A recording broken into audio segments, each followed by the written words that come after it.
Bien amigos, seguimos aquí en vivo en Cara y Sello, como todos los domingos a las 7 de la noche. Hoy en el Think Tank hemos traído a colación, digamos, una noticia que también ocupó el interés en la semana. El lunes, los limeños fuimos sorprendidos por el denominado paro de colectiveros informales. Obviamente no es un paro, si son informales, si son ilegales, es increíble. Pero estos señores no solamente protestaron, no. Quemaron llantas, interrumpieron el tráfico, desinflaron llantas de los buses formales, es decir, el colmo de los colmos. Y, por si fuera poco, el viernes trataron de hacer la segunda parte, con poco éxito, por cierto. Pero entonces tenemos que hablar con dos expertos para que nos digan cómo podemos hacer para salir de una vez por todas de este círculo vicioso en el que se ha convertido el caos vehicular que, como les recordaba, les comentaba antes de la pausa, nos ha convertido en la tercera ciudad del mundo con el peor tránsito.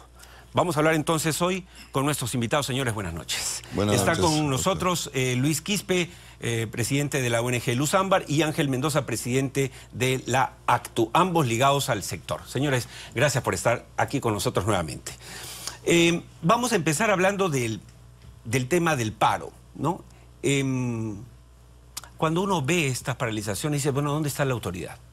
¿A quién le toca ver este asunto, señor Quispe? El paro ha sido la gota que faltaba al vaso.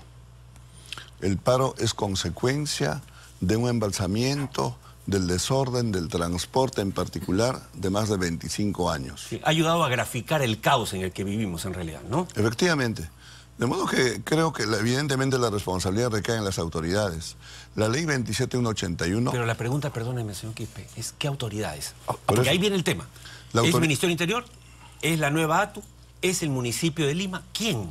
La ley 27181 del año 99 establece como autoridad competente del transporte urbano a la municipalidad provincial. En este caso, Lima lamentablemente ha sido gestionada por dos municipios, Lima y Callao, cuando la propia ley obligaba que debería haber una sola autoridad en el año 99.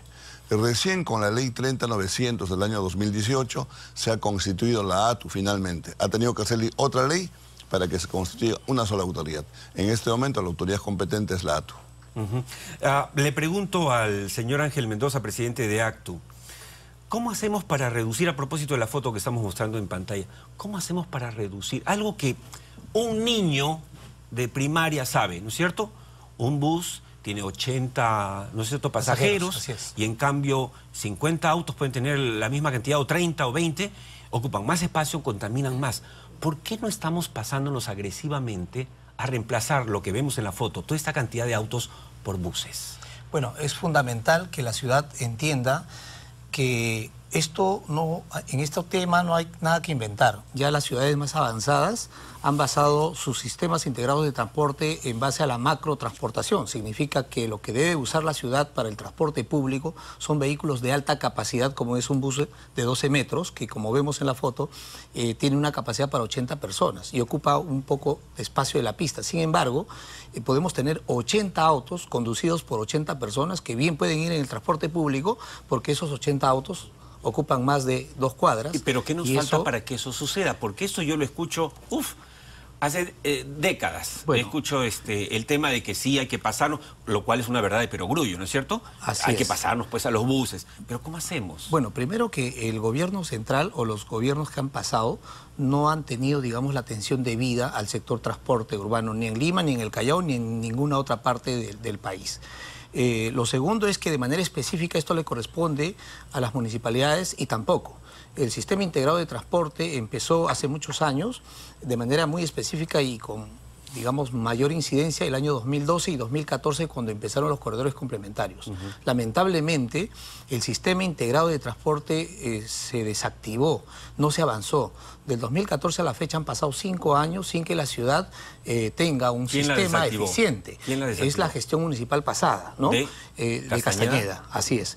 Porque teniendo ya los corredores complementarios, digamos, porque tengo la impresión, corríjame, porque ustedes son los especialistas, que se avanzó en la gestión de la cuestionada Susana Villarán. Es ahí donde Digamos, se deja efectivamente exacto. el sistema integrado, que está Nada de compuesto blanco y pues negro. por el metro, el metropolitano, los corredores complementarios que son 5, y luego venían los corredores de integración y las rutas de aproximación. Eso es toda la malla que iba a atender a la ciudad de Lima y que se dejó licitado. Sin embargo, se trajeron abajo las licitaciones, no solamente de estas partes del sistema, sino el recaudo también, y esto fue un gran atraso. Pero ¿cuál es la reflexión aquí? Que lamentablemente el sector transporte siempre ha estado, digamos, a merced de la voluntad política de cada alcalde que ha llegado. Lamentablemente siempre han traído a la borda todo lo que se avanzó y han querido imprimirle su sello, y ese es el gran problema. Esperamos que ahora, con la ATU, que es una autoridad, digamos, autónoma, que depende del gobierno, que va a tener obviamente el presupuesto necesario, va a poder solucionar los problemas, porque además el otro gran problema era el conflicto entre Lima y Callao. Pero ahora, como esta autoridad va, digamos, subunir a ambas provincias, creemos que van a superarse el tallerín de rutas que tiene la ciudad, un sistema deficiente, donde los usuarios pues no se merecen el transporte urbano que tienen el día de hoy. Señor Quispe, yo le he escuchado muchas oportunidades a usted, una de las personas más preocupadas por el tema del tránsito, y ha repetido conceptos que, digamos, cualquier persona con 2 dedos de frente tiene simplemente que aplaudir y que tiene que coincidir. Tenemos que tener líneas integradas, tenemos que tener menos movilidades independientes y más buses. Y ahí, si bien tiene razón el señor Mendoza, en la parte privada, el Perú goza de excelente salud financiera macroeconómica. ¿No es acaso el momento hoy, no era el 90, no era los 80, pero hoy, de agrupar a estas empresas y crear lo que eran antes los ENATRUS, las empresas nacionales de transporte, que puedan contar con crédito para comprarse esos buses, o no, o yo estoy quizá equivocado y no se puede? Lo que ha permitido la ordenanza del año 97 es que las empresas de transporte podían prestar servicio con vehículos propios o alquilados. Así es. Eso ha generado el servicio del servicio de vehículos afiliados en las empresas que ahora conocemos como empresas tradicionales. Ellos, a partir del 2009, se les obliga a tener buses propios, y la mayoría de las empresas tienen 2 o 3 o 5 buses. Solo muy contados tienen la flota completa, propietarios. Entonces, evidentemente, como dice Ángel, el Estado debió haber impulsado de que estas empresas se consoliden como tales, como empresas, apoyarlos para que sean propietarios de las unidades vehiculares, que exista un vínculo laboral entre la empresa y los trabajadores, y algo que no se ha conseguido hasta ahora. La ley de la ATU sí está considerando como una condición sine qua non de que estas empresas tienen que ser propietarias de las unidades vehiculares y los trabajadores tienen que formar parte de esa empresa. Entonces, bajo estas condiciones la situación va a cambiar, pero el problema está, lamentablemente, durante estos años se ha ido haciendo ensayo y error, y lamentablemente seguimos en lo mismo. O sea, en 2010 se inauguró el corredor segregado del Metropolitano. Se iba a inaugurar el COSAC 2, que ya estaba terminados los estudios en la época de la señora Villarán, pero el Ejecutivo en ese entonces, el señor Ollanta Humala, dijeron que no, porque se sobreponía a la línea 2 de metro. Pues ese proyecto está ahí, abandonado. La línea 2 de metro se iba a inaugurar en este año, en el 2021, perdón, se ha postergado al 2024. Entonces, esas marchas y contramarchas y ese disloque que hay entre el Poder Ejecutivo y los municipios, que no tienen la capacidad ni económica ni de gestión suficiente, han hecho que esta situación se vaya degenerando con el tiempo hasta que hemos llegado a esta grave situación.